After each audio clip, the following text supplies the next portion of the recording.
Was that?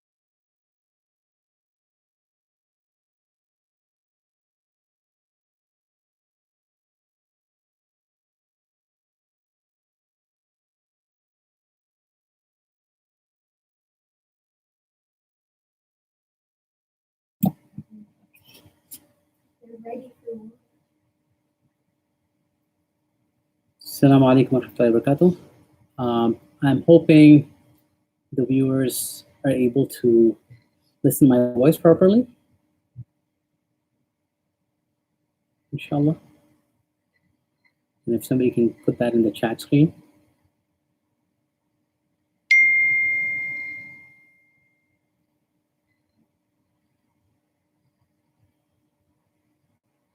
Okay, inshallah.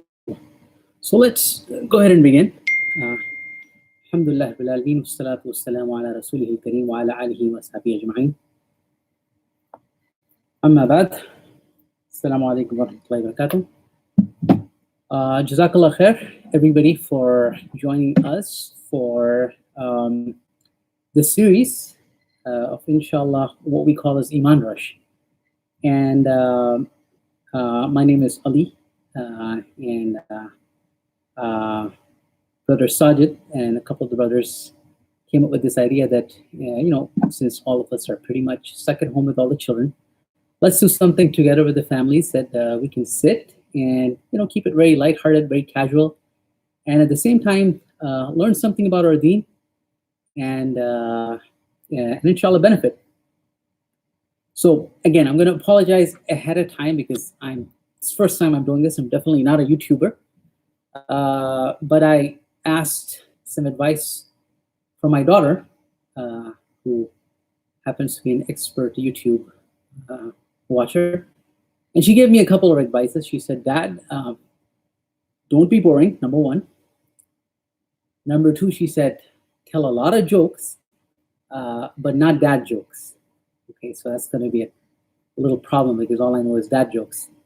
And then she said, don't tell us stories that we already know.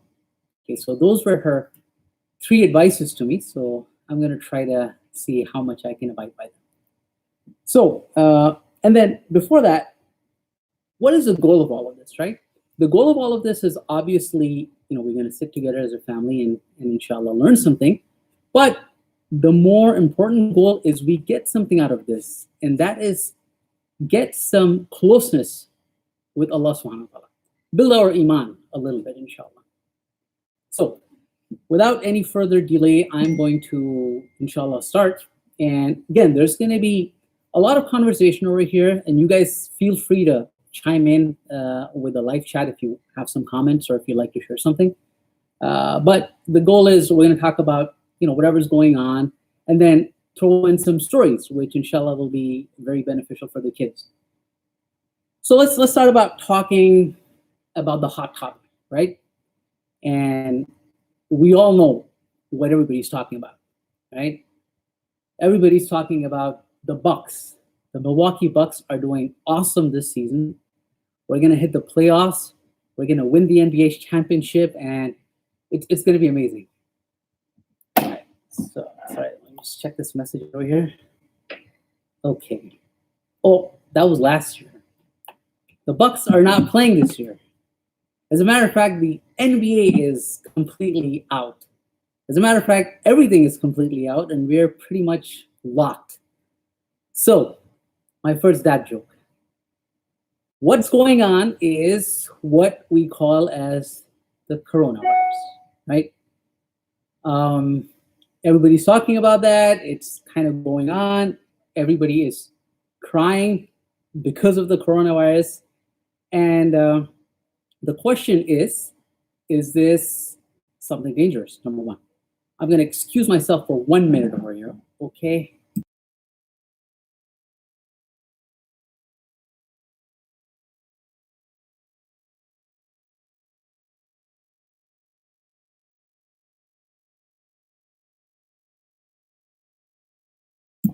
Sorry about that.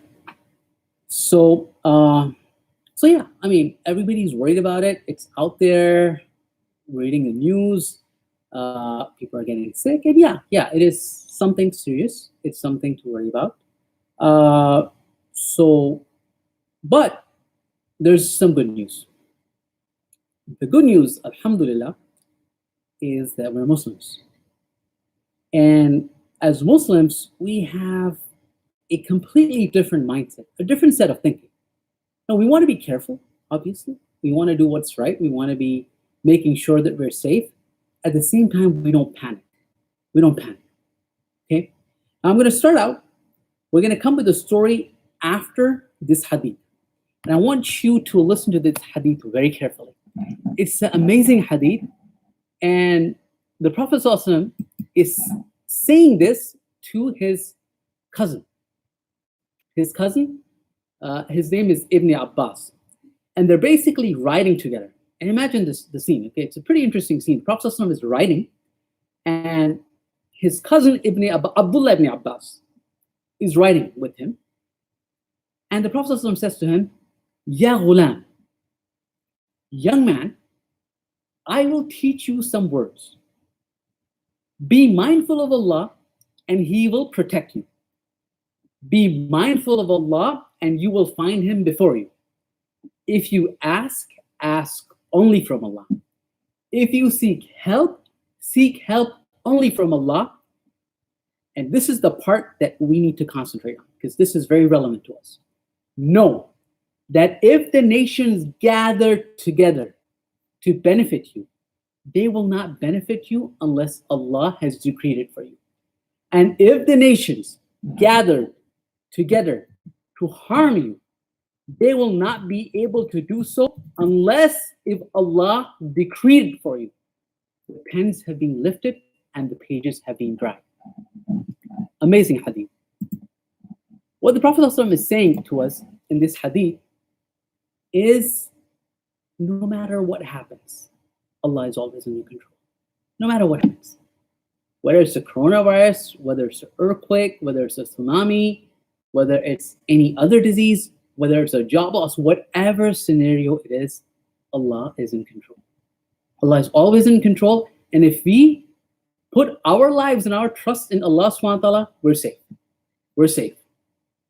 And if Allah subhanahu wa ta'ala does not want to benefit someone, if Allah subhanahu wa ta'ala wants to harm someone, there is nothing that can prevent that. So we're going to move on to doing our stories, right? The first story that we're going to talk about is a story that we probably all know. And I'm going to break the first rule that my daughter told me is, don't tell us stories that we already know. But I don't know if my daughter is watching or not, but if she is, this is a great piece of advice that I learned from my scholars, and I would like to share with you all, especially my daughter. That if you look at the Quran, Allah subhanahu wa ta'ala talks about the prophets. And you don't see that He just talks about it at just one place, and that's it. He talks about the same story at different places multiple times, right? Musa alayhi salam is in Baqarah. He's in Anbiya. He's in Qasas. He's in Surah Taha. The story is mentioned again and again and again and again. Why is that?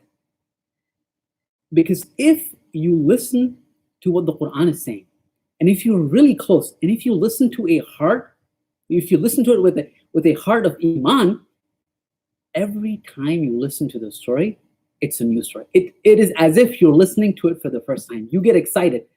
Every time I read the story of Musa in the Quran, I'm excited like I read it for the first time. I'm like, oh my God, what's gonna happen?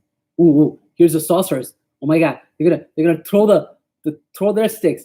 Ooh, Musa threw his stick. Oh my God, it turned into a serpent. Who's gonna win? Ooh, it just basically every time I read it, I get excited again. Because that's how you learn and you derive the lessons. Every time you read it, there's a new lesson, there's a new opening that comes out of it. So Allah subhanahu wa ta'ala repeats these stories. And therefore, we need to repeat these stories within ourselves and think again and again. What is the new lesson that I can get out of it? All right? So let's get to our story quickly. So again, the scene is set in ancient Egypt, and we all know that there was this tyrannical king, and his name was Fir'aun. The Fir'aun. Fir'aun was a title, and he was, I don't know, you can combine every single supervillain into one, everything evil that you can think of, and put it in that one person, and that was him. Right? He had every vice that you can think of. And the worst thing that he could do is that he claimed that he was God. He claimed that he was God, and he wanted people to worship him. So that was as low as it can get. Okay? And the Qawm of Fir'aun, the people of Fir'aun, they were basically the masters of Bani Israel. And Bani Israel were the people who basically were under the people of the Fir'aun, and they were their slaves. So they would basically torture them, beat them up, think of any unimaginable torture, they would do it to them. So one day what happens, Fir'aun has some sorcerers, right? Some soothsayers, people who can look into the future and tell the future. And back in that day, that science was actually pretty developed. Because in those times, it's a little tangent from the discussion, but in those times, they were able to, for the most part, figure out what the future held. Now that stopped after Rasulullah was born, because the jinns and the shayateen, they could not go to the heavens to steal the secrets that the angels were talking about. So that door was closed. But back in the day, just for our discussion, they were able to do that, because in case somebody has, the question, well, nobody can say the future. You're right, no one can say the future. But the sorcerers at those times had some, and I'm going to say this very casually, so I'm hoping that there are children there. So inshallah, trying to keep it lighthearted. And they told Fir'aun, somebody's going to kill you. We saw this, we did our math, we did our calculators, whatever calculators they had, and they said, there's going to be a kid that's going to be born in Bani Israel. He's going to grow up and he's going to destroy you. So Fir'aun is obviously completely nervous, right? He's like, okay, he doesn't know what to do.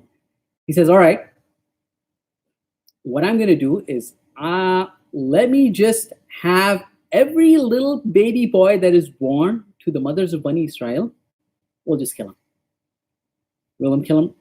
Kill them right away as their babies, so that they don't grow up and there's nobody who can kill me. So that was his plan. And you can see how evil this guy is, right? He's just going there to slaughter little babies. So he sends his soldiers, and that's what's happening, right? Little babies are being killed.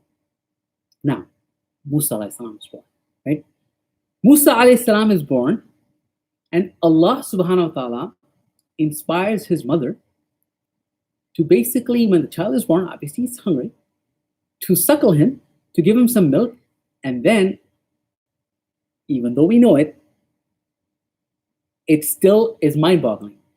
She is asked, and I want you to think about this for a moment, because a lot of times these stories, when we think about them again and again, we lose the excitement.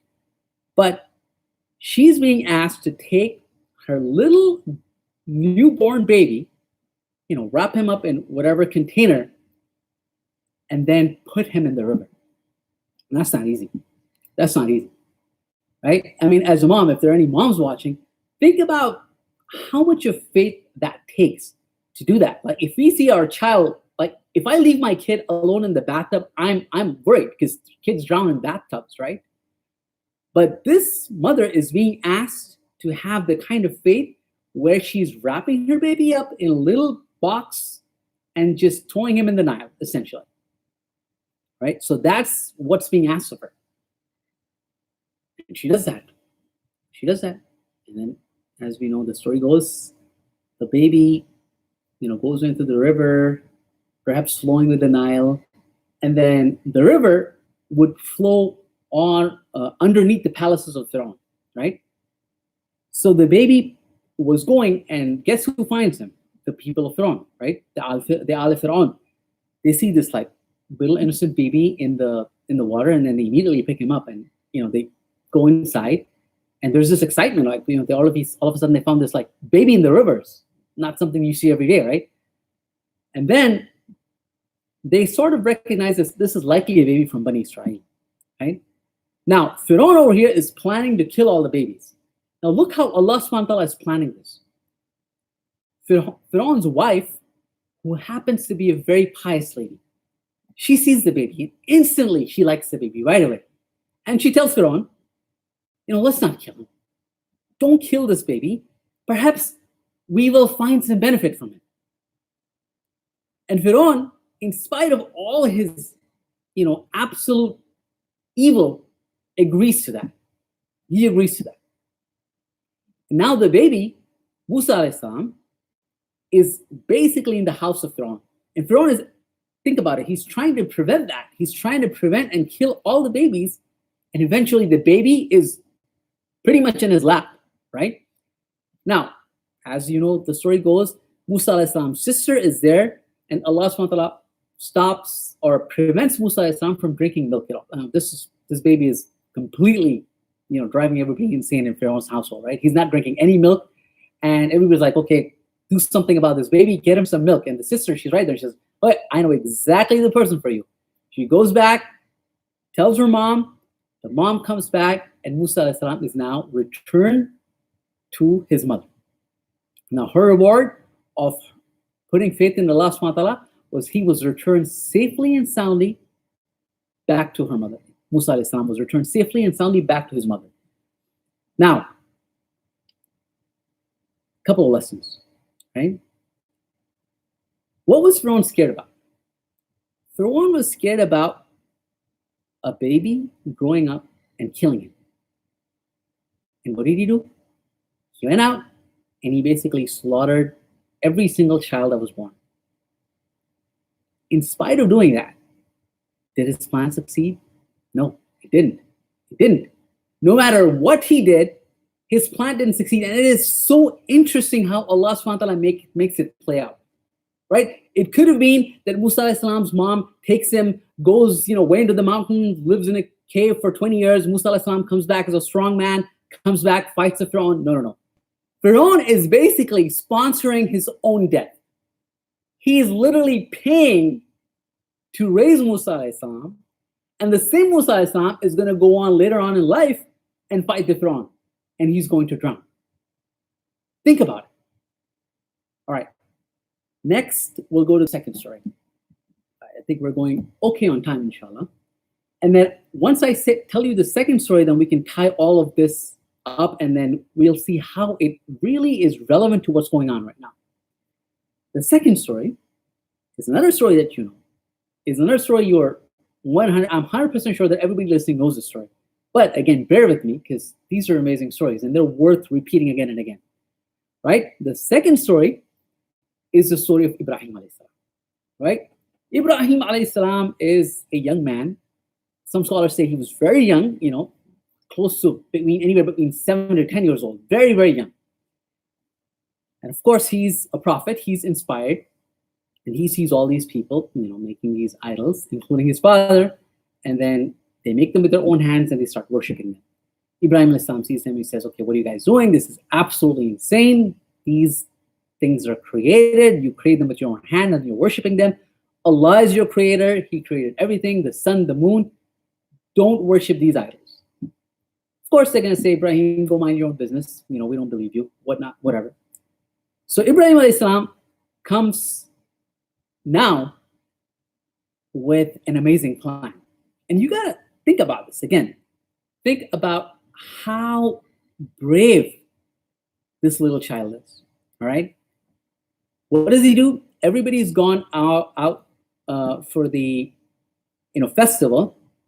And Ibrahim alayhi salam, he goes to his house, takes this nice shiny axe, goes straight to the temple. I mean, look at his guts, right? He goes straight to the temple. And what does he do? He breaks every single idol in there. I mean, just imagine that scene, right? He's got this wax whacking one idol and the other idol, and their hands are flying and legs are flying and trunks are flying. Who knows what's flying, right? He's basically got the whole place like obliterated, right? Destroyed, decimated. And what does he do? He leaves just the biggest idol intact, doesn't touch him, and takes the axe and then just puts it on the idol, goes back home, right? And he's resting there. And then, they come back from their festivities, whatever, and they're shocked. Oh my God, our idols, they're all pretty much scattered. What happened? Who did this to our gods, right? And then I'm thinking what's going on in their minds, right? They see like the one idol with the axe, and they're like, oh, I wonder who did this? What is their sinister plan, right? So they go out and they start talking, and like, who could have done this? And then one of them says, we heard this little boy, Ibrahim, he was talking something bad about their idols. So they go to him, as you know the story, they catch him and he says, Ibrahim, do you know anything about this? And he says, I don't know. Ask the big one. He's right there. He's got the axe. And then they say, well, Ibrahim, they don't speak, they don't talk. He says, that's exactly my point. They don't. You made them, and then you worship them, right? And that was a case in point. They were dumbfounded. They could not argue with him at all, right? They knew they were defeated right there. So what do? Instead of just accepting it, or at least maybe engaging with him a little bit, they say, all right, we're going to build a huge fire, and then we're going to burn Ibrahim.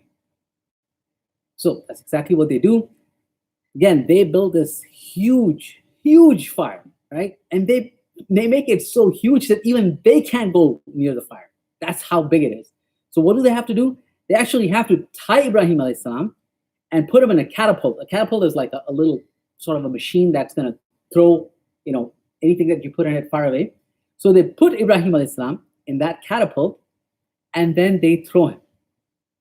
Now, Ibrahim alayhi salam is flying in the air, about to fall in that fire.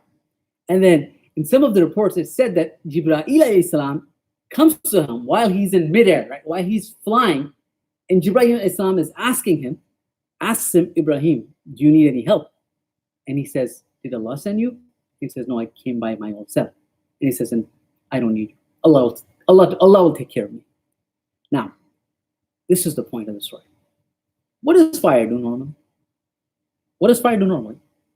It burns, right? You put anything in fire, it's going to burn. It's going to burn. That's just the nature of fire. That's exactly what it does.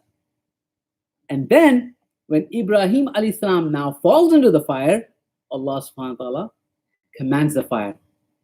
Allah subhanahu wa ta'ala says, قُلْ يَا نَارُ كُونِي بَرَدًا وَسَلَامًا عَلَى إِبْرَاهِيمَ.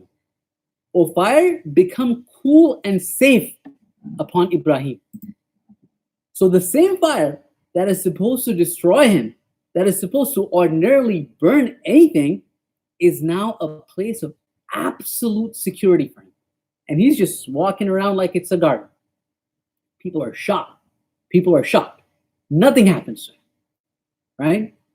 Now, how do we tie this back? How do we tie this back to what's going on right now? If you look at what's going on, there's absolute chaos, right? Everybody's scared, and rightfully so. It is something to be worried about. I'm not saying that people are, not worried without any reason. Yes, it is scary. I mean, I work in the same field, so I'm seeing this on a day-to-day basis, and we're scared of people who are coughing, right? But understand that Allah subhanahu wa ta'ala is always in control. And He has decided what's going to happen. He's decided what's going to happen, right? Now, we already read the hadith. That if everything was to gather together, everything in the world, right? And then decide to harm you. And if Allah decides that it's not going to harm you, it's not going to touch you, right? You can go into a room completely surrounded by all the coronaviruses in the world, right? And they can be like huffing and puffing and whatever viruses do. And they can try to start to attack you. But if Allah wills, nothing's going to happen. It's not going to touch you. Right? And then, a person can basically make like a germ-free layer, right? He can go inside a bubble and he can gargle with Clorox, like put Lysol on his nose, do whatever, drink toilet cleaner, and do whatever, wear like a bunch of masks, a gas mask. If Allah subhanahu wa ta'ala wants something that happened to him, a single tiny particle can escape from anywhere and go and get it. Go and get it, right? So our faith is that Allah will protect us. Allah subhanahu wa ta'ala will protect us. It doesn't matter. Yes, I'm not saying that we shouldn't do what we're supposed to do. Of course we can't be like, Bismillah, and then go try, start licking, doorknobs or something, right? We can't do that. We obviously take our due precaution, which is we wash our hands as they're asking us to with soap for 20 seconds. And then we take the precautions. If we need to wear masks, we wear masks so we don't touch our, mouth, nose, etc., etc. We try to maintain whatever social distancing they're recommending. We do all of that. And of course, above, more and beyond that, we read our du'as, right? The du'as that are taught to us by our Prophet ﷺ, the du'as of protection. And that we're going to make sure. That is what we have to do. And after that, it's in Allah's subhanahu wa ta'ala. Look, this is something, if we make that a rule in our life, right? If we make this an absolute rule in our life, that nothing is going to touch me except if Allah wills, and nothing is going to benefit me also. Nothing is going to benefit me. I can try to do whatever I want. But if Allah does not want that to happen, it's not going to happen. If we can understand that, I guarantee you we're going to be kings. We're going to be kings. We can walk around unscathed, fearless, absolutely untouchable. That's how we're going to be. That's how powerful we're going to be. It's not an easy thing to do. That's how Rasulullah was. You remember the incident. The man comes to him, right? He takes his sword. He's looking at Rasulullah. Rasulullah is unarmed. There's no Sahaba around him. He says, who is going to save you from me? What does he say? Allah. That's it. Such was his faith that the man started shivering and he dropped his sword. That's the kind of faith we need. That's the kind of faith we need. We do not need to be scared of viruses. My dear brothers and sisters, this is a message for myself and everybody else. Viruses are a creation of Allah. They're not going to hurt us. They can't. Nothing's going to hurt us unless if Allah wills. And if Allah wants something bad to happen to us, no matter what we do. And then if, and we seek protection from Allah, we ask afiyah from Allah. But if something bad were to happen to us, if, God forbid, Allah subhanahu wa ta'ala protect us, we were to get sick. So what? Alhamdulillah. What's the answer? We go back to the hadith. Prophet ﷺ says a beautiful hadith. He says, Ajaban amri al-mu'min. Strange are the ways of a believer. For there is good in every affair of his. And this is not the case for anyone except a believer. So this is exclusively for believers. What is it? If something good happens to him, if there's something that is pleasing to him, he says, Alhamdulillah. He thanks Allah subhanahu wa ta'ala. And there's good in it for him.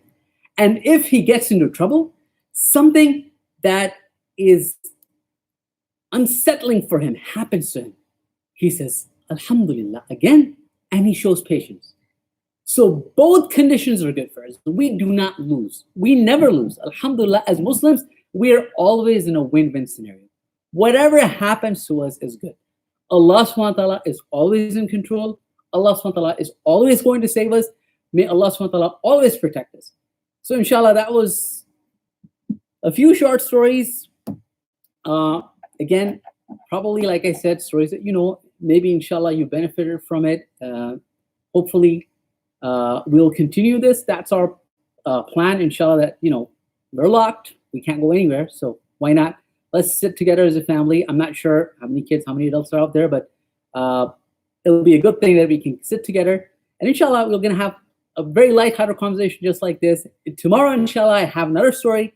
And, for the kids who are watching, it's going to be most likely a story that you've never heard.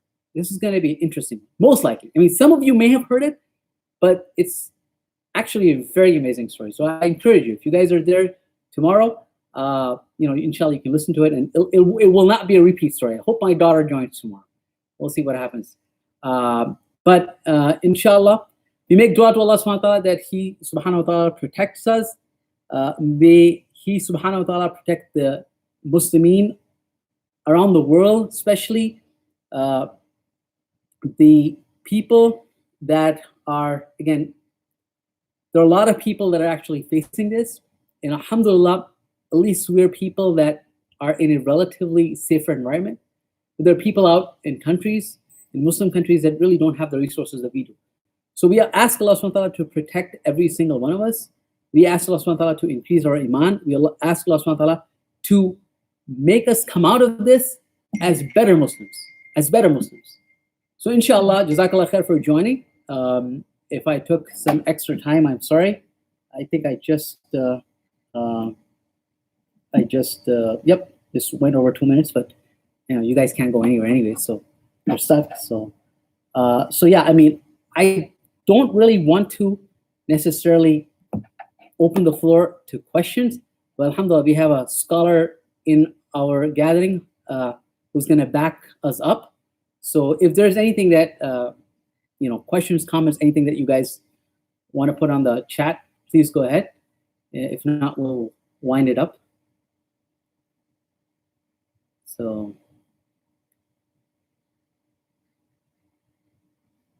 Sajid Bhai, if you're watching, I am sure you're watching, mashallah. So inshallah, I think like we're good. So inshallah, see if you can join us tomorrow for another exciting episode of Emaan Rush. Jazakumullah khair. This is your brother Ali, and inshallah, I hope to see you tomorrow. Okay. Assalamu alaikum.